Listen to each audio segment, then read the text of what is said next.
Good morning, good afternoon, good evening. Welcome to another installment of Flyera Gonna Flyer, our 26th installment at that. We got another good one for you this week. We're going to talk about last week's games as per the norm. We're going to go back into the goaltender issues. We got stuff to talk about with all three of them. Hurston's hurt again. Kolosov struggling. Where the hell's Ivan Fedotov? Hopefully we find out more about the latter this week. And we're going to throw some hypothetical trades out this week and talk about the potential realisticness of them and maybe even our thoughts on each other's trades. And then, as usual, we'll go over the week ahead coming up. Sit back, relax, and get ready. Another episode of Flyer Gonna Flyer is coming your way next.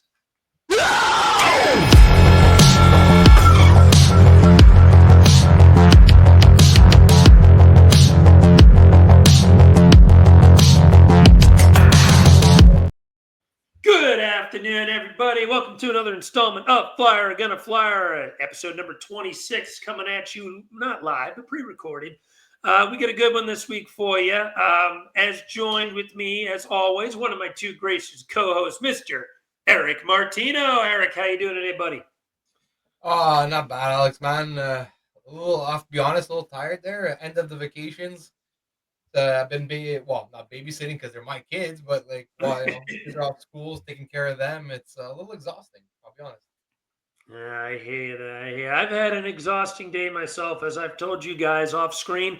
My transmission went on the shitter for my car today. Came out of nowhere. So that's always nice. That could be a couple $1,000s down the shitter, but hey, we'll worry about that later. Happy New Year. We're both tired, but for different reasons. Yours have to do with kids, and mine have to do with my car potentially going to the car graveyard. But hey, we'll worry about that later. I'll know more on Monday. But anyway, Jamey, I think will be joining us at some point later this episode. He's got some stuff he's catching up on right now, so he said start without us. He'll try to join in, so hopefully we get Mr. Baskow in here at some point. But anyway, another good episode coming for you live pre-recorded this week. We are recording this on Saturday at 4:10 p.m., so there have been 3 Flyers games since that have been played. The Flyers' West Coast road trip has continued and technically wrapped up. They do have 1 game left, but it is back on the East Coast. So 3 games that have passed by this week at the Los Angeles Kings, at the San Jose Sharks, and at the Vegas Golden Knights. 1-2 week. About what we predicted. The games that we expected to win, they won. The games expected they lost, they lost. But let's go a little more in depth. Kings game. Eric, why don't you lead us off on this? Yeah, look, the Kings game. I thought the Flyers actually played pretty well in that game, and they held up with the Kings. They held their own. They actually had a 4-2 lead at one point, but then again, they proved that again that they're not ready yet. They're not where they have to be yet. They're not a complete team yet. They're still missing a lot of pieces because, look, Anze Kopitar, future Hall of Famer, most probably, and at his age, still one of the best players in the league. Mm-hmm. And look, he just took over, and he said no, and he willed basically the Kings to that win, and he just took over the game, and the Flyers blew a 4-2 lead and lost the game 5-4. So that's pretty much what I took from that game. I'm like, listen, again, and I've said it before on this pod before, we just don't know how to win yet. We're still a young team that's still trying to learn. They're learning how to win. Right now, they have to learn how to close out games because I understand, the Kings are a very good team. You had a 4-2 lead and you blew it. So, but you know what? Hey, this is the period where the Flyers are right now. They're still in a rebuild. And they still got things to learn. So. It's funny you mentioned that too. So this game was kind of interesting. It was a game this was played all the way back last Sunday.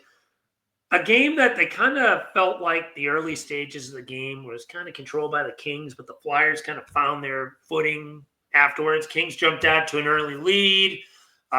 Flyers got 2 back. Tyson Foerster continuing his hot streak. He has been balls to the walls. This is about the time he turned it up last year, but it feels like he is one of the Flyers that has taken it to another level this year.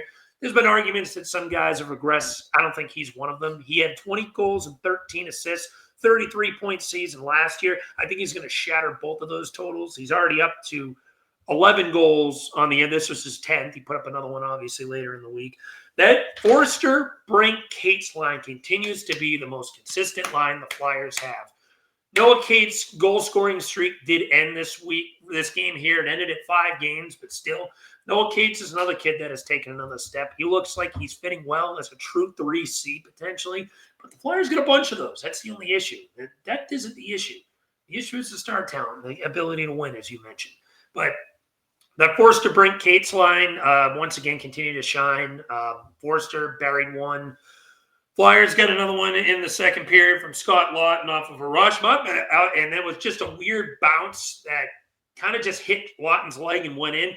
And Lord be thankful, might be Mitchkov's point, the streak finally came to an end. Got an assist there. Second period comes along. The points came a little more for Mitchkov. He ended up potting one off. The goalie's back. The goalie skating in after the Kings did tie it. And then the Flyers went up 4-2 later in the period. But from that moment on, it kind of felt like the Kings flipped it into another gear and kind of took over. When the Flyers went up 2, the Kings picked up the urgency and really controlled the final roughly 3 minutes of that second period. It was pretty much a fire drill in the Flyers' end where I can't remember if they allowed one at the end of the period or not. I believe, yes, Morgan did get one towards the end of the period to make it 4-3. Flyers did escape with a 1-goal lead, and here we go, entering the third in a game you have played well for the most part outside those last couple minutes in the second and maybe the early stages of the first. And then everything kind of just started collapsing. Giant third period, the Kings really controlled pace. We talked about faulty second periods. This was a faulty third period. It was just a period that the Kings really controlled for the first 10 minutes and really made the Flyers pay. The Kings got 2 quick ones early in the third. Went up 5-4, and the Flyers really never could find their footing from there. That ended up being the final. It was kind of back and forth in the second half of that period, but again, he couldn't bury one. And a positive from this, though, Mitchkov saw his ice time improve. He had a little over 16 minutes, and that third line that we've been hyping up so much looked good. So a step in the right direction in terms of pace of play. Definitely not the worst game they played all year. But as you mentioned, Eric, it's just the ability to finish that this team just doesn't know how to do yet. They haven't found ways to win. And their PK is starting to become a little more worrisome. They're down now, I believe, to 20th or 21st in the league on the kill after where they were top 5 all of last year. The shorthanded goals have gone down. That was to be expected. They're not going to put up 15 shorties every year. But I mentioned in prior episodes, they're not showing the same aggressiveness on the kill, and teams are making them pay on the power play. That's just a secondary thought. I'm going to leave the Sharks game to you because I unfortunately didn't get to watch much this game. I only caught the highlights. So, Eric, tell me about the Sharks game. Well, I kind of didn't watch the Shark games either. Oh, jeez. Well, I was watching Canada USA. So. Oh, boy. Wow, we both got our foot in our mouth right now. Well, let's do the best we can with this thing because neither of us unfortunately caught this game. I was actually kind of pissed because earlier in the day I had checked like the time for the Canada USA game and it was listed at 7:30, and the Flyers are starting at 8. So I'm like, okay, perfect. Like a little staggered, like I can switch from one to the other. And then like at 7:30, I put on TSN. I'm like, well, where's Canada? And then I go, look, it's switched to 8. So I don't know if I was just like not paying attention or maybe one game got delayed. I don't know. But yeah, so I got same way, Eric. I got caught. I put up the live stream for 7:30 and had to switch it. I don't know when they changed it. Just wanted to. Okay, so I'm not crazy, right? They did change. No, you're not crazy. It happened to me too. So yeah, no. So look, I didn't watch, but like from the highlights and everything that I saw, I go look. It seemed like the Flyers beat a team they should beat at the end of the day. That's what I took from that game. Look, the Sharks are second last in the league right now. I thought the Flyers are world beaters, but like at least we're like 10th, 11th, or whatever. So and look, they're a team that's in a real they're just started their rebuild. We're a little further along. Plus, we did it differently, so we got a few more veterans, so we're a little bit more competitive than they are. So look, we basically what I took from that game is we beat a team we were supposed to beat. So that's fine. And look, unfortunately, that was the game that Urson got hurt. I really feel bad for this guy because that's 3 times now he's hurt. What is probably his groin again. It hasn't been officially announced. It was just Yeah, stated a lower body injury, but the first 2 times it was a groin injury. We have to assume at this point, if it's another lower body injury, he probably tweaked his groin for the 3rd time this year. yeah, This is like becoming an issue with him. most likely. And like, Yeah. well, the first couple, like I think the first when he hurt the first time, I think he got rushed back, or like he rushed himself back. I don't know, and they just re-aggravated like a couple games later. So, but no, it really sucks because like, look, he did, and we've mentioned this before on the pod too. When he came back from like that the 3rd time, he was really struggling. And then look, I think he finally found his game against Anaheim where he played really well.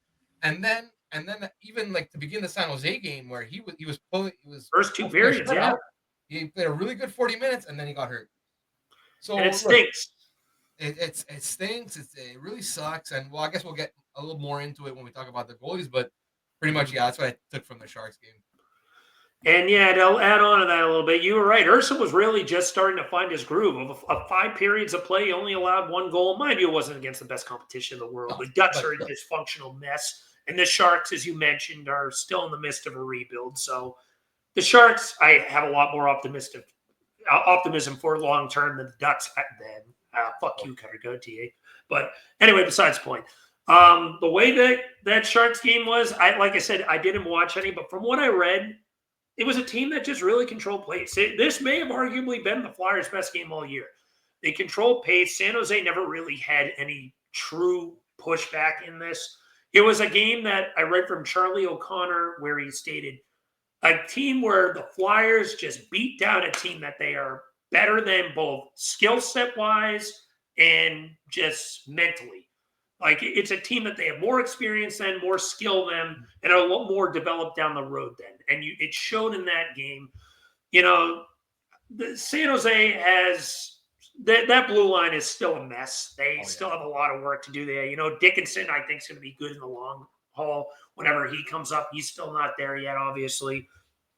And you know, I think they got their 2 centers of the future, obviously, with Celebrini and Will Smith. Celebrini, I have to acknowledge, he has probably surpassed Matvei Michkov as the Calder leader right now. Right now, we'll see if that changes. But right now, Celebrini, I think, is the lead dog in the Calder race.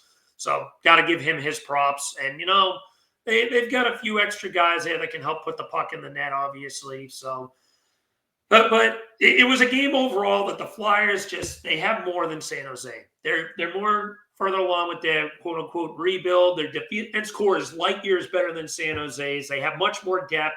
And it was a game they just really suffocated the Sharks from what I read. And I asked some of my followers, how does Michkov look in this game? They said he did everything but score.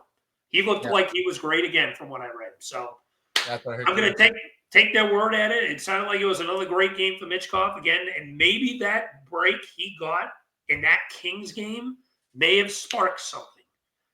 And, you know, now we move on to the Vegas game. I only caught 2 of the 3 periods of this game. I did not catch the 3rd period because it was late, and I had this thing, unfortunately, called work the next day. So in the Vegas game, they jumped out quick. 21 seconds in, Forster buries another one. He's up to 11. He continues to look like a stud for this team. And, you know, he looks like a future top 6 left winger that I feel confident in for the long haul. Good 2-way game. He's played consistently well with breaking Cates. He's putting pucks in the net. He's creating plays. He's breaking plays up on the back check. He's been someone I feel comfortable with. He's got a good frame. Same with Cates. So I'm very happy what I'm seeing with Forster. And, you know, the Flyers, I felt like for the first period, controlled pace. Vegas did get one in this. Well, did they get one late in the first or early in the second? I can't remember. I'd have to look back. But Vegas did get the equalizer. It was early in the second. I'm sorry. Mark Stone got one early in the second. And that's when things kind of spiraled again. And this game, I don't think the Flyers again played bad at all. This game was goaltending. Alexei Kolosov let in a few softies. You know, that the second and third goal especially, very savable pucks. He's unscreened shots. One, I think he got beat right 7 hole, right under the arm. Another one, I thought he got beat just from a little snapshot from far out that got him right over the shoulder. I think the second was over the shoulder, and the third one was between the arm and the pad. But, you know, I look again, and it's just like, this guy, like, this is where we talk about, well, we're going to go a little more in depth about this when we talk about the goalies, but their goaltending is killing them. Last year, the biggest weakness was their power play, and it was. This year, the power play, I guess, is maybe a smidge better. It's still bad. There's still a lot of work. We talk about they're not the worst power play in the league. Yay. I mean, when you look at the Islanders, at least, they're not that. But, yeah, there's still massive holes with their power play. They still can't enter and set up in the zone. Morgan Frost can't win an offensive zone face-off to save his life. So we look at things like this, and it's like, But goaltending is killing them this year. The best goalie, save percentage-wise, is Sam Ersson. I think it's like .886. And you're not winning anything with that. You're not going to the playoffs with that. Like, that's – and they're somehow only 2 points out as we record this. I don't know how. It just shows, I guess, how bad the second half of the East is. If you look at it, even Boston's about to free fall into that mess again. They're only 6 points behind them, and they got games in hand on the Bruins. But, again, besides the point, this is a team that is getting killed by bad goaltending. I feel like if, Sam Ersson was in net and he was playing the way he had those last couple games, maybe this game goes differently. Maybe it's 2-2 going to overtime instead of 4-2 Vegas before they potted the empty netter. Yeah, Ersson hasn't been perfect himself, don't get me wrong, but he had been finding his groove those last 2 games. Ersson, I've noticed, is a little bit of a streaky goalie. Kolosov is still, the athleticism is there. The talent is there. He moves from post to post so damn well. It reminds me a lot of Sergei Bobrovsky. But he still lets in a lot of these softies that I look at, and it's like, how do you let this go past you? You've got to make this stop. You fucking fought tooth and nail to be a starter being goalie on this team, and you fought. It was like pulling teeth to get you over here from the KHL, and at this point, it's like most backups would be better than what you're providing right now. Not saying he's not talented. I think the kid has it, but he's still needs a lot of developing down in the AHL, in my opinion. Again, I don't want to go too deep into it, but this game, their goaltending killed them. Simple as that.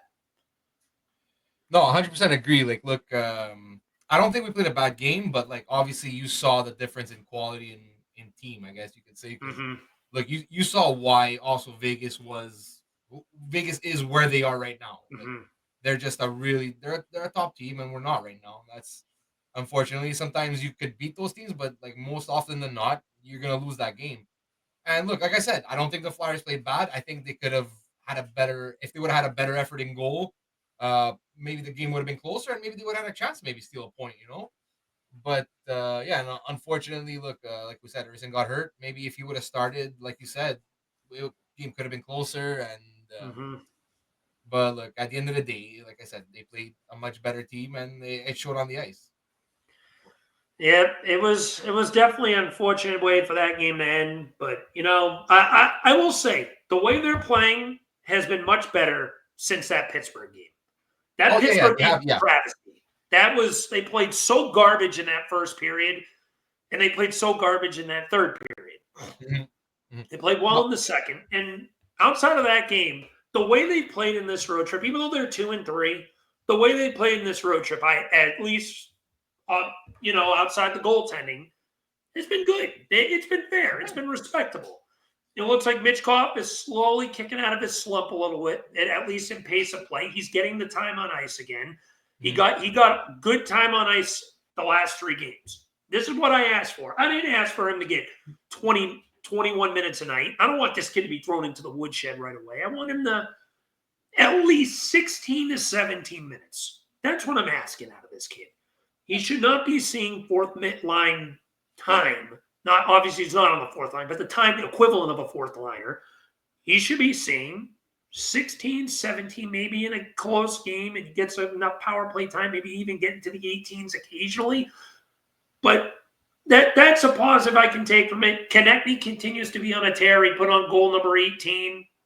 He looks like he's well on his way to potentially about a 90-point season this year. I think he's got like 43 points in 39 games, if I remember the math correctly. But he continues to be 43 points in 39 games. Yeah, that's what I thought it was. I think he's got 18 goals and 20 5 25 assists. assists. Yeah. Yeah. So he looks good. He looks like he's going to be a point per game guy this year, as long as he stays healthy. Because he seems like he has a point every year. He misses 2 or 3 weeks. So hopefully we don't get that this year. Knock on wood. But yeah. But Eric, anything else to add before we move on to our next segment? Yeah, no, I just wanted to say, honestly, that like you said, like the last few games, honestly, I can't complain about their effort, and No. they've been in every game. They've I can't say there was like that they weren't trying or there was a lack of effort in any of these games lately. Like you said, like since that Pittsburgh game. So that's a very good positive that's come out this last few games. Like because at one point it really was concerning because there was like 2 or 3 games there in a row where the effort was really it was in the toilet. So that's really nice to see. And look, like we said, the Noah Cates line, they've just been on fire lately. So Fantastic. there was the only thing like look right now, Coots is struggling right now. Mm-hmm. He's back to Uh, 4th C again. Here yeah, we go again. like but this goes to show exactly what we've been talking about. Also, it's the guy's not a 1C anymore. Like he can't do it. He can't. No. He could do it for a while, but like he can't do it all season long. And like he's not gonna be like already when he was playing at like that 1C caliber when he was back in the day, Mhm. he wasn't a point per game player. He wasn't over a No. point per game player. He was about a 75 point player who got you those who played those hard minutes because he's just very good defensively. Elite 2-way game. He a former Selkie winner. Selkie winner, Selkie nominee, Yeah. all that, So, but now, like, look, injuries and age have caught up with him, and at this point, that's what it is. Look, he's a 3C, so that's it. It is what it is at this point. I no disrespect to Couturier, but the best thing that could happen to this team somehow, I don't think it's realistic, but if they could somehow get out of that Couturier contract, would that make a world of difference? But you see, I don't even mind that contract. And I think I've said this here too before. Yeah. Because look, how many good years did Jordan Stahl? Again, I come back to Jordan Stahl, but how many good years did Jordan Stahl give Carolina? And he was overpaid too. Look, he was making $6 million like years ago, and look now, who's that? What 7.75 or 7.9, something like that. Look, in 2 years when the cap is over $100 million, that's what you're gonna pay an elite 3C. And I think at this 5-6 probably roughly. I think at this point he's gonna probably be he is overpaid, but I think he'll be overpaid by like maybe $1 million. And you know what? I'll like it's he's making close to 8 that contract is not tradable. That contract is not tradable. No, it's not happening. But for us, that's a team that again, like we said, like we're in a rebuild, so we don't have these like massive contracts right now. So you know what? Stashing him on a third line and having an elite 3C, it's not the worst thing in the world, Yeah, I know. I honestly, I wouldn't even hate it as much if he just didn't have the length of term that he has on it. Yeah, the term that's what kills it. Like 7.75 mil. I think he has another 6 years still on this thing. That's where it kills. If it was like 3 years, I can look at it and be like, all right, I can stomach this for the time being. Realistically, when the cap goes up to over 100 mil, he'll probably be overpaid. I don't think 1 mil is accurate. I think he'll probably be about two-ish overpaid by. I think he'll realistically, if you look at him as a 3C, he'd be like a 5 to 5.5 mil at the most type player. But how many points are you gonna realistically get out of Coots from an offensive perspective? He still has the IQ. You can see it there. He's still an extremely intelligent hockey player. And he still is good defensively at times. He's still good in the faceoff dot, but he's slow. You can tell. You can see the way he's dirt slow. He's doesn't put up the offense production you had before the back surgeries and stuff like that's unfortunate. And obviously, you can't blame the guy. It's not his fault. His body just fell apart on him. It's just when you play a physical style that he did for as long as he did, he came into the league when he was, 18, 19 years old? Mm-hmm. I think his rookie year, the year he was drafted, he made the team right off the bat. He made the team straight out. Yeah, so anyway, not to get too far off topic, but let's move on. We got to talk goalies here. So, Flyers goaltending continues to be an issue. It is, in my opinion, out of all their issues this year, even more than the lack of center depth, at least this year, not long term, their Achilles heel for 2024-25. Their goaltending has been abysmal. As of right now, they have 3 goalies on this roster, and there's an issue when it comes to all 3 of them. One's hurt consistently. The one that has been their best one has been hurt now 3 separate times, probably all with the same injury with his groin. Samuel Ersson is at 0.884 save percentage. I thought it was 0.886. He gave a little too much credit. Alexei Kolosov, who is like pulling teeth to get here, has a 0.870 save percentage. And obviously, he is not ready for the NHL. We can see it. We know it. The tools are there. The skill set's there. The ability for him to be good is there. But he's still way too raw. I think everyone in this group agrees that he should be down in the AHL. Not for the sheer fact that not just for the sheer fact that they have 3 goalies, which is probably just as big of a reason, but for the sheer fact that he's clearly not ready for NHL hockey yet. He needs to marinate more.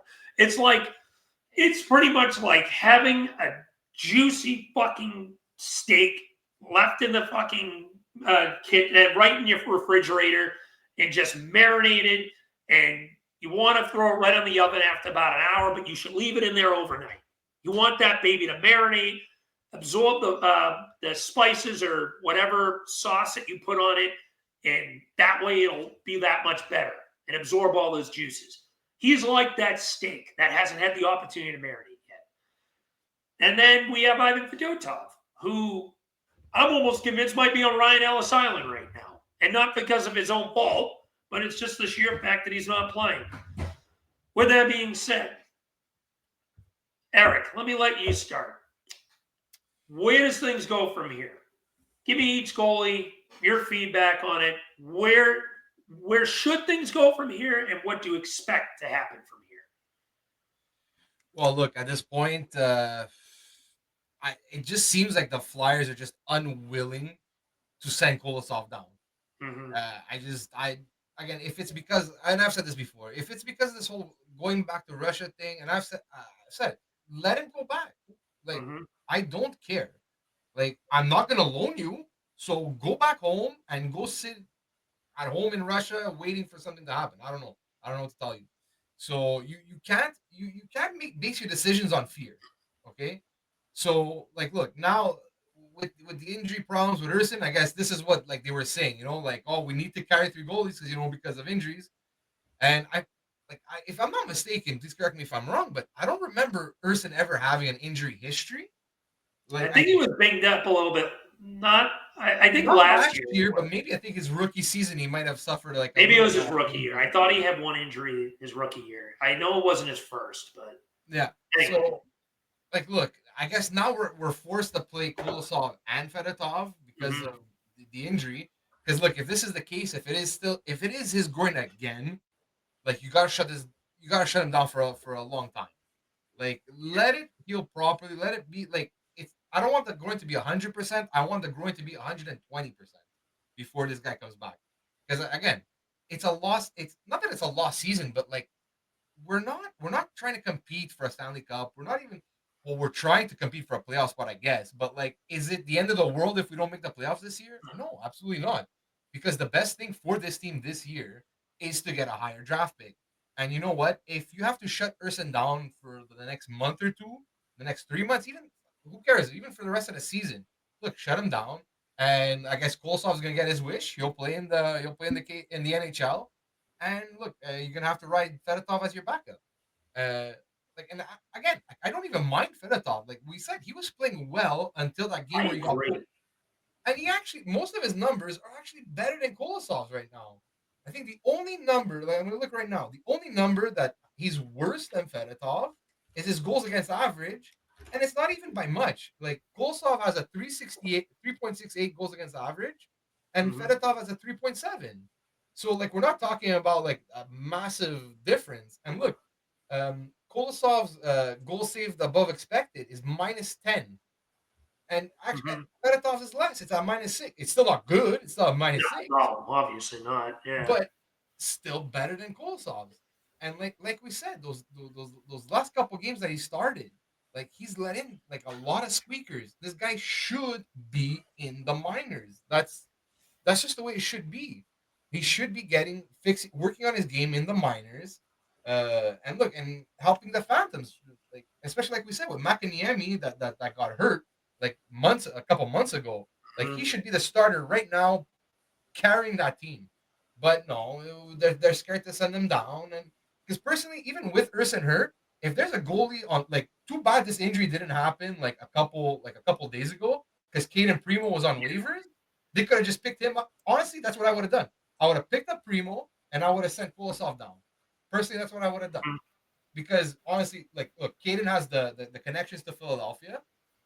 So, like, honestly, you bring him in, I'm sure Keith Primo would have been thrilled. You have him and Kulisov and Fedotov as your 1-2 for the rest of the season. Yeah, the goaltending might be absolutely terrible. But again, I've made this point before. Who cares?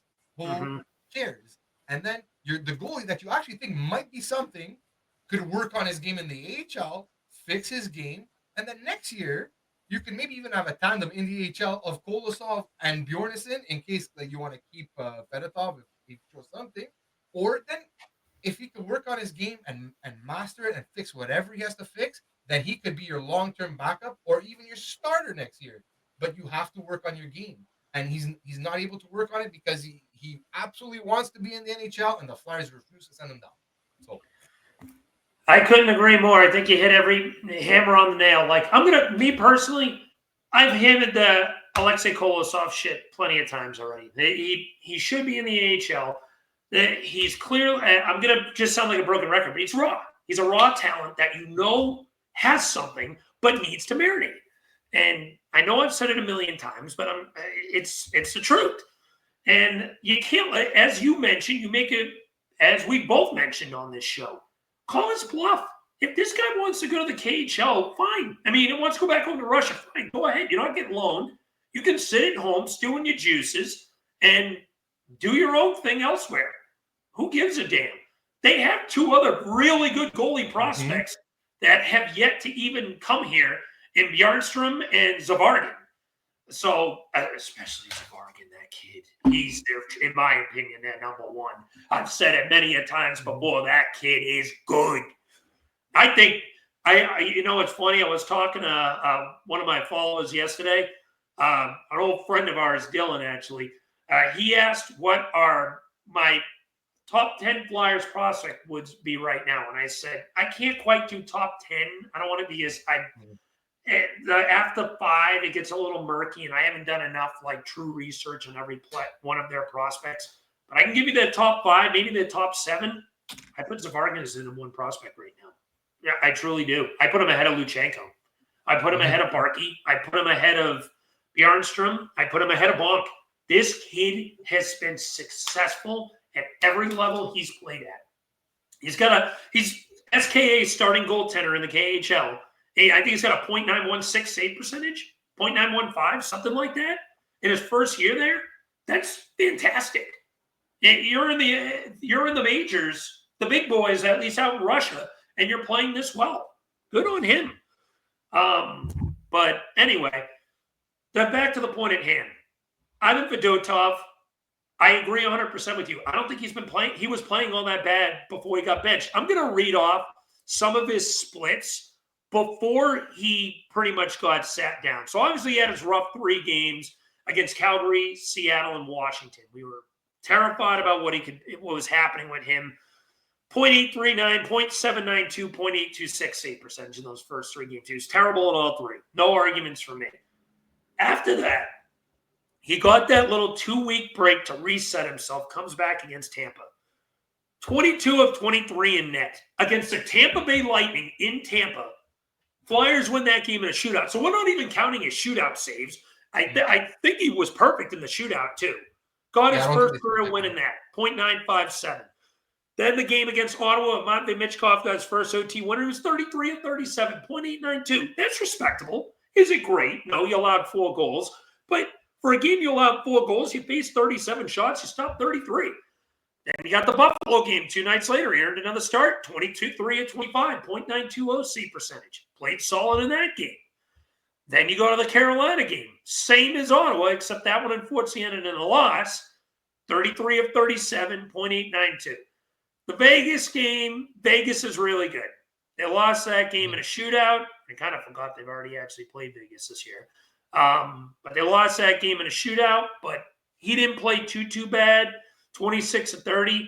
Then he played the Rangers, and in my opinion, that game was just as good as the Lightning, and that was like the beginning of the Rangers' free fall. It was on Black Friday. 22-23, only allowed one goal. He looked like he was going to get a shutout there for some time. I think he allowed his first goal in the third period. And then he got yanked in that Florida game and at the end of the first period after going 5 of 7. And that was the last we heard of him. That was back on December 5th. It'll be a month to the day tomorrow. Hopefully he starts tomorrow. But they're playing against Toronto, who's playing tonight against Boston as we speak. So maybe Toronto's a little fatigued coming off of a back-to-back. It might be a good time to start him. Maybe you get a team that's a little gassed. Austin Matthews is back in the lineup for them tonight. So we'll see what happens there. Flyers are going to be on 3 days rest. So with that being said, I don't understand why he was yanked to begin with. Why did we have to clamor to this kid? Fedotov was playing respectable hockey up to that point. I don't know the exact numbers of what his save percentage would be, but I bet you'd be right from that after that Washington game on, I bet his save percentage is hovering right around 900, give or take. Yeah, that's a good backup. If that's what you're giving me, is he a starter in this league? Probably not. He's probably never going to be a starter in this league. But you can showcase that to me and say, "Hey, listen, I'm going to give you another shot." I mean, they're going to have to play him now if Urson's hurt. But even before that is my issue. There was no reason that he should have been sat like this because the numbers speak for themselves. He was playing well. He was making good saves. The big issue I had with him at the beginning of the year is his rebound control was terrible. And he played so small in the net that he would let a lot of these shots go over his shoulder when he's a fucking 6'8" tree trunk. Why are you getting beat over the shoulder if you're that size? If you're getting beat post to post because you're a big body, I can get that. You're slow. I understand. But there's no reason you should be playing that small and getting sniped on that constant. If it happens occasionally, fine. But it was a regular in those first 3 games. But he took those 2 weeks off. He got a reset. Mm-hmm. His rebound control got better. He wasn't playing small in the net. He was playing to his actual size. He wasn't letting people screen him the way he was at first. And then it was like the plug was pulled on him. Out of all of this, listen, like I said, I like Torts as a coach. He, in my opinion, I've said it this year, I think out of the 3 years he's been here, this has been his worst coaching year. I don't think it, and now I'm not saying Torts is a bad coach. I still think the team likes him personally. And Matvei Michkov just came out with an interview pretty much solidifying that. I don't know if you guys heard this today, but an interview came out with this Russian translator stating how much he appreciates being coached hard like that with Torts. So, and that's optimistic to hear. I'm glad to hear that. But Torts has made some questionable decisions this year that we can all say we don't agree on. Some of the lineup changes. Lawton, one left wing, I'm not crazy about, although now he's back to the 2 left wing that he's playing in the Michkov line. It seems like it's helped Michkov a little bit, playing with a veteran guy like that. Mm-hmm. The Fedotov issues that he's been sitting him which has been the chain reaction of this has led to Andre being sent down to the AHL, which blows my mind. Mind you, I missed him in my prospecting, by the way. I forgot to mention him. And then now we're using a guy who's clearly not ready. And then now the third piece of this puzzle, Samuel Urson. It sticks. He's been dinged up. He's obviously dealing with these injuries. The groin has been a reoccurring issue. I agree there. If it's the groin again, I don't care if he's feeling good. I want him 110% ready. Shut him down for the rest of January, if that's the case. They posted him as day-to-day. The Flyers are the day-to-day kings. Ryan Ellis was originally day-to-day. Now he's career-to-career. So I don't really have much more to add with Urson. Simply put, he was playing good. You know what he can do when he's healthy. You know he can be at least maybe a low-end starter, more realistically a high-end backup, but probably maybe a low-end starter when he's on his game. Don't rush him back. don't let the groin be an issue again. If it's a groin, I agree with you wholeheartedly, Eric. Sit him. Wait till he's ready. Bring him back maybe in February. Simple as that. Anything else you want to add? I'm sorry. No, that's pretty much it. I pretty much agree with everything you said too. Like, and I like the whole Fedotov benching thing baffled me as well when it happened then. So yeah, like I'm happy that at least he's gonna get another shot to see what he can do. Yeah. But, Hopefully, like I said, it's tomorrow against Toronto. We'll go over that in the week ahead. They got 2 games coming up against Toronto. So if he plays good enough in that first game, maybe he gets the second one too. Who knows? But anyway, let's move on. We got one other big topic to talk about before we move on. So I thought of something interesting this week. We talked about, so there's been a lot of trade talks in the rumor with the NHL in general lately. I feel like this year we've seen more trades prior to the trade deadline than we've seen in past years. The deadline is still 2 months out. I don't expect a lot of action to really happen over the next few weeks. But you never know. Moves have been made. We've had big moves already this year. Jacob Trouba's now in Anaheim. David Jiricek's out in Minnesota. Mackenzie Blackwood's out in Anaheim. There's been some decent trades. With that being said, I said, let's play a little game with this. I want you to think of a trade, a little trade scenario you could think of, and the realisticness and why you would do this trade. Eric, I'm going to start with you on this one. I've got 2 I'm going to talk about, but let me start with you. Give me the trade that you have potentially manufactured here, why you would like it, and maybe the realisticness of it. well, okay, there's I actually came up with a bunch, and I'm trying to think of like which one is more plausible, I guess. Okay, so the first one I'm gonna go with is the Flyers are gonna trade with Seattle for Shane Wright. For who? Shane Wright. Oh, yeah, now we're talking spicy. Because look, personally, the why I think it's Shane Wright is because look, if I want anybody from Seattle, any center from Seattle, technically I'd target Berkeley Cat. That's he's my top. He would be my top target from Seattle. Mm-hmm. The only thing is I don't think Seattle wants to trade Berkeley Cat because them two they're kind of in like Seattle's one of those teams that's kind of like in that mushy middle. Yeah. And they don't really have high end talent. And I think Berkeley Catton is high end, so I don't think he's available. But look, Shane Wright, former what did he go? I should have wrote it down. I think he went 5th overall, if I'm not mistaken, 5th or 4th. But anyway, and he was highly touted in his draft year. 4th. He went 4th. He went 4, right? Okay. Yeah, so yeah, he went 4th because we got Cutter 5th. Yeah, that's right. That's right. Okay. So yeah, look, he was highly touted in his draft year, big time prospect. Now look, he hasn't really lived up to potential right now. So but he's still young. So I think if I'm not mistaken, he's 20 or 21 years old. So look, I said Shane Wright for Farabee and a second in 26. Oh, sign me up. I'm in with that trade. So look, is it a little low? Maybe. I go if you have to throw in either a B prospect or another pick, not another first, but not a first or another second, but like if it's gonna take a third to complete this deal. Because look, at the end of the day, I was looking at Seattle's roster. Seattle lacks wingers, like talented wingers. And I think you putting a guy like Farabee with maybe a guy like Matty Beniers or even a Berkeley Catton if he comes in next year, I think could really elevate Farabee's game. Mm-hmm. And look, at the end of the day, we get the center that we need. Like we're lacking centers. At this point, I'm gonna take a shot on anybody that's available if I'm the Flyers because like we lack that center depth in the organization. And look, he's a former highly touted prospect, and it's not that he's been playing bad. Like, look, this year he has 17 points in 36 games, 7 goals, 10 assists, and he plays on like a third line. So I would take the chance on a Shane Wright, and but again, obviously, I said my target would be Catton.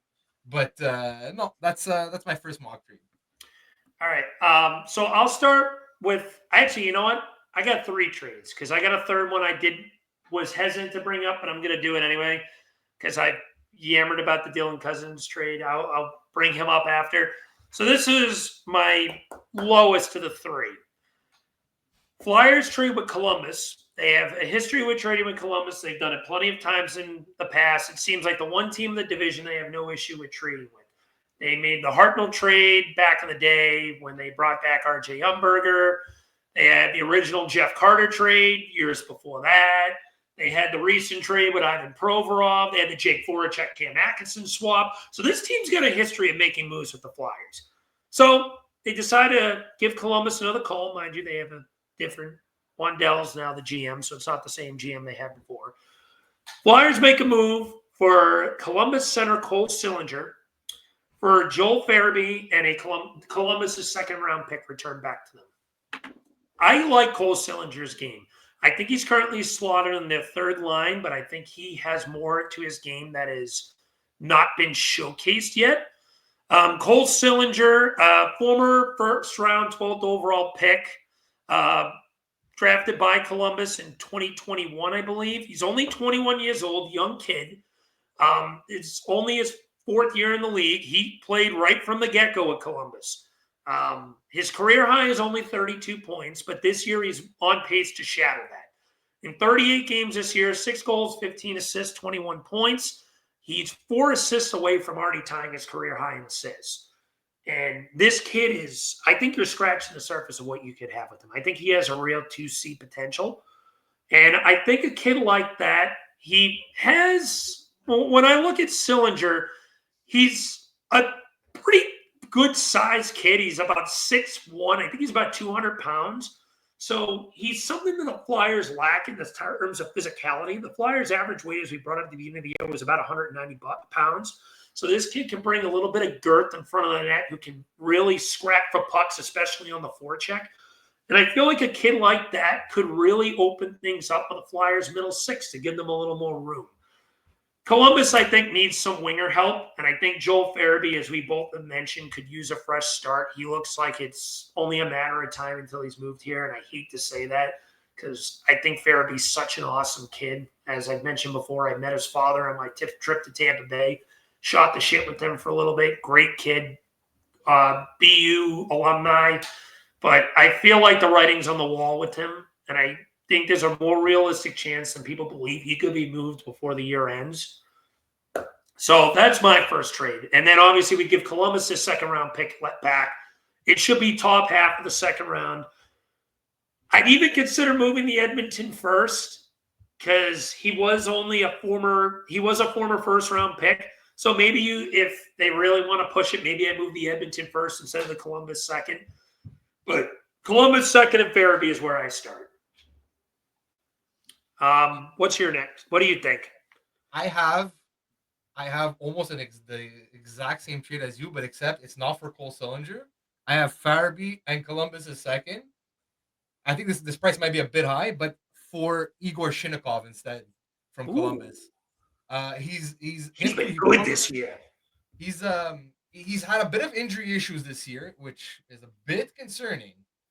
But at the end of the day, like, look, he has 7 goals, 7 assists, 14 points in 21 games. He's also a former first round pick. He was drafted 21st, and he also has size. He's 6'1". Here on Hockey DB, he's listed as 6'1" for 200 pounds. So that's some nice size. And one advantage, I think, because if we're looking for somebody to play with Mishkov, he's Russian. So at the very least, you're like, you know what? He could, like, instead of Zamula maybe being his professional best friend, like, this guy's been around for a while, so I'm sure his English has gotten pretty good. So I'm like, you know what? If we could get a Russian center next to Mishkov, that they could grow together, because I said, like, the guy's only 23 years old, I think that would be an ideal player to target from Columbus. Although, again, if I'm looking for anybody from Columbus, I'm actually targeting Kent Johnson. But like, don't tell Vogel that. He'll go off like a fucking buzzhorn. Oh, we better. He's killing it this year, though. He's having a season. Listen, he's on the fuck Vogel revenge tour ever since our buddy from High Brew Nation started talking shit about him, and he's been on a bender. So yeah, but I think that would be an interesting Shinnikov would be an interesting player to target for the Flyers. Like I said, just for the Russian connection. So yeah. Shittikov is a player for sure. I like him. You were right. He does have some injury history, but when he's been healthy, he's been good this year. But Yeah. you do worry about the injury risk, but that does potentially lower the value of the players. So we'll see. All right. So now for my second trade, it's a little more in the middle tier, but you know how much I've hyped this kid up, and it's Dylan Cousins. So the Flyers make a trade with Buffalo for Dylan Cousins, and they send back Rasmus Ristolainen. Welcome back to your old home in Buffalo. Morgan Frost and Edmonton's first-round pick. Now, that is a bit of a package. I understand that. But the Flyers do need to make some room in this roster for some guys coming up, especially on the D-core. You need Bronk and Adrane to get some room here. And if you need to add a little bit of a sweetener to make this deal happen, you do. And the Flyers need a 1C. And you know how much I've loved Dylan Cousins' game. He's still very young, and I think there's a lot of untapped potential there. He's got a 30-plus goal season under his waist already. He's only in his early 20s. Dylan Cousins this year has been, better than last year. But, I mean, the whole Sabres team has kind of struggled a little bit this year. This year in 39 games, 8 goals, 12 assists, 20 points. He's on pace roughly for about maybe a mid-40-point season, which is a bit of a regression for him, I will say.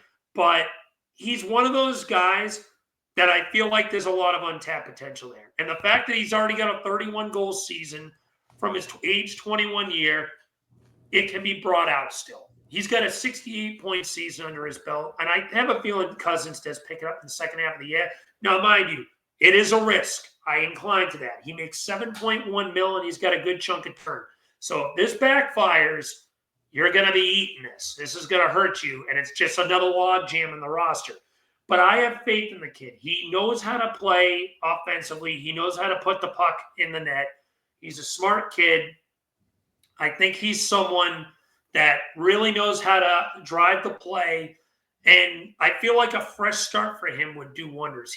Matvei Michkov will be the most talented winger he's ever played with, and maybe a guy like Tyson Forrester, if you're going to end up mixing the lines eventually on his secondary wing with the two-way game that he does, gets him have the opportunity to take more chances.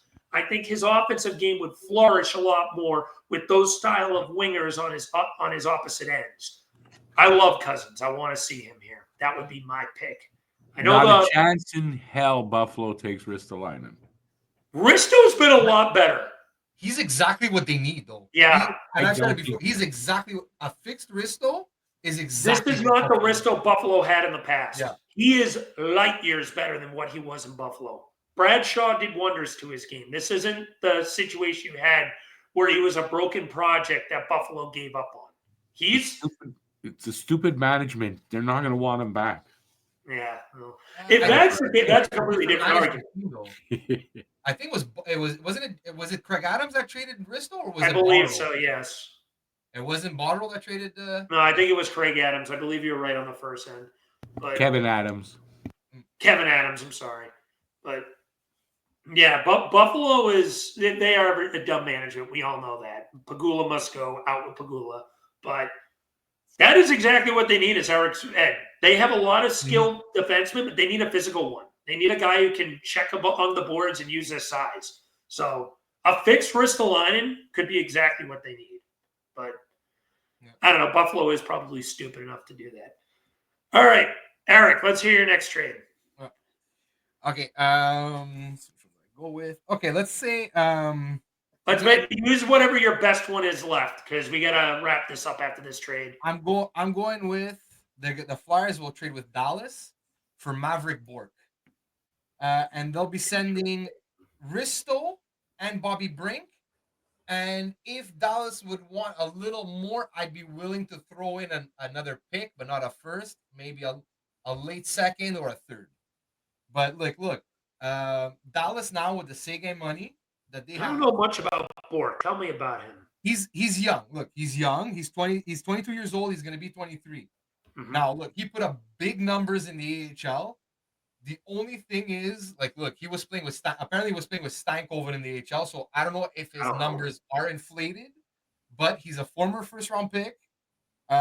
He only has 7 points on the season, but he's also a very highly touted. Well, not highly touted, but he's a prospect.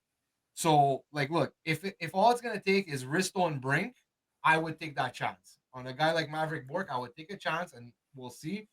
Because look, at the end of the day, if we're gonna like bring like Dallas is gonna probably need a little bit of scoring on the wings. So you give them a guy like Brink, and then they're gonna need they want some physicality on defense. So you have a guy like Risto. So that's why I would do Risto and Brink for Maverick Bork. Interesting. So this is kind of your risk trade that I kind of have. This is a big risk trade, huge Okay. risk trade. I respect it. I respect it. All right. So now I'm going to go for my very unlikely Danny Briere hit a home run trade. I mentioned this one on my Twitter, and it's going to be the exact same trade that I mentioned a few days ago. Actually, it was only yesterday. I'm sorry. So obviously there's a lot of turmoil happening in Vancouver with the JT Miller and Elias Pettersson headbutting. And it sounds like they're not nearly as bad, but they're slowly starting to go in the trajectory of the New York Rangers, where there's a lot of internal issues within their locker room and in their roster. The Rangers are a little different because they hate their GM, where the Canucks are more of a locker room that seems dysfunctional, where they don't like each other a little bit. I feel like JT Miller is a big potential cause of this, but that's not the guy I'm going to target in this trade. No, we're going to have more fun with this. I put up a trade yesterday. Elias Pettersson to the Philadelphia Flyers for Cam York, Morgan Frost, Colorado's first rounder, Edmonton's first rounder, and Columbus's second rounder. That is a full trade. It is a big package. And I know it would suck losing York, but we know how damn good Elias Pettersson is. In his last 2 years, he has 191 points. That is more than any Flyer has put up in the last 25 years combined in the last 2 years. Not even Giroux did that in a 2-year span. Giroux came close a few times. I think 2011 and 2012 seasons, he came close. I think he got like 170, but not quite that. But what Elias Pettersson is for Vancouver is probably their best or second best player. There's something going on there. There's a lot of conflict happening in Vancouver. Now, the realisticness of the Flyers making this trade is very, very small. I acknowledge that. But we're having some fun with these hypothetical trades. Elias Pettersson solves your 1C instantly. I hear people talk to me that he's a soft player, that he could be a locker room issue. I don't give a damn about that. You have John Tortorella. You know he won't fucking put up with that bullshit. This is where Torts' value comes in, because he's going to make right the ship and make sure that he gets all the bad ego out of this kid. Now, there's some players that are unfixable, obviously. The shit that happened with him and Ryan Johansson is a perfect example out in Columbus. And there's rumors that Panarin and him didn't really coexist. I don't know for sure. But it seems like Tortorella isn't quite the coach that he was back then. But in terms of like tough, but I won't say toughness, but in terms of demand of what he gets from his players, he still wants you to play your ass off night in and night out. But I feel like he's kind of like sympathized a little more with the player at this point of his career. And I feel like Elias Pettersson, while he would be a perfect fit here, you put him with a guy like a Konechny or a Mitchkov or a Forster or a Tippett, and that could elevate any one of those 4 guys that I just named. Imagine a first line in the long term of Tyson Forster, Elias Pettersson, and Matvei Mitchkov. Elias Pettersson solves your 1C issue for the next 7 years minimum. That's it. You don't got to worry about drafting anymore. You got it. This is the 1C this is the trade that is highly unlikely that I'd love to see. I don't know if that would even be enough, to be perfectly honest with you, but I tried making a deal where you don't gut the roster and use the assets that you have to the best of your abilities. You give up the 2 first-rounders that you got. Mind you, I don't know how welcoming they would be to Vancouver, who's a team that still might be considered in a win-now mode. They might want another player. If you want to take out one of those first and throw in Farabee or something like that, go ahead. I don't want to move Forster. I don't think Tippett would be available. Farabee would probably be the next most likely guy. I am willing to move Cam York. As much as it would suck, they have a lot of defensemen that can play on the left side. So I think that you could instantly bring Andrade up and do that to fill in the hole. And, you know. You said Andrade again. Just Andre. You know, you're right. But, you know, you gotta give something up to get something. And if you lose Cam York, it would suck. But it solves your 1C. That's my take on that trade. Mm-hmm. And look, I agree with you 100%. And actually, in my notes, I have basically in any Pedersen trade, my only untouchables are Michkov, Forster, Zavragin, and I have Luchenko with an asterisk, depending on depending.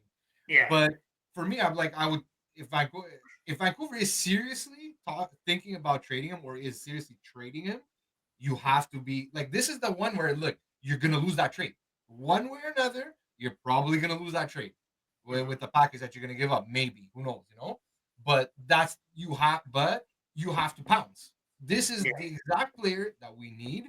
And like, look, I've heard about like Pedersen and like his issues, whatever. Yeah, maybe he is a bit soft, but like if we have a guy like Luchenko, that Luchenko could be that hard nosed. Like I saw him playing cat. Like that guy's strong. He could be that hard nosed center, and then Pedersen will just be that more offensive center. So I think it could be a good dynamic having, like, let's say Pedersen, Luchenko 1-2. So yeah, no, hey, look, if he's available, like I said, those are my untouchables. Vancouver, tell me what you want. Make a package and we can talk. Absolutely. I would try not to move Konechny either, but if you have to, I would be open to do it if the right trade happens. But Elias Pettersson. Yeah, and it sucks because it really sucks. But look, at the end of the day, look, TK doesn't have trade protection this year. No, he doesn't. Not at all. So if they got to do it, like, look, it would really hurt the room. I think it would really like. I don't think it would piss players off, but like it would be really sad. I guess it would be like sad. I guess. You know who would be the saddest? Jamey Drysdale, because now he loses another best friend. He lost Trevor Zegras, but he landed up with one of his best friends in Cam York, and now Cam York gets moved, and now he's like, why does this keep happening to me? But we'll see. Look, like I said, look, and there's like I have a bunch of other names that like honorable mentions, I guess, like Yuri Kulich from Buffalo. I think we should do this project again later in the month, maybe even closer to the deadline. This was fun. I enjoyed this. We'll have some more trade packages. We'll get Jamey here. Maybe we'll even get a whole Flyers roundtable of mock trades, and we can have some fun with it and see what everyone thinks.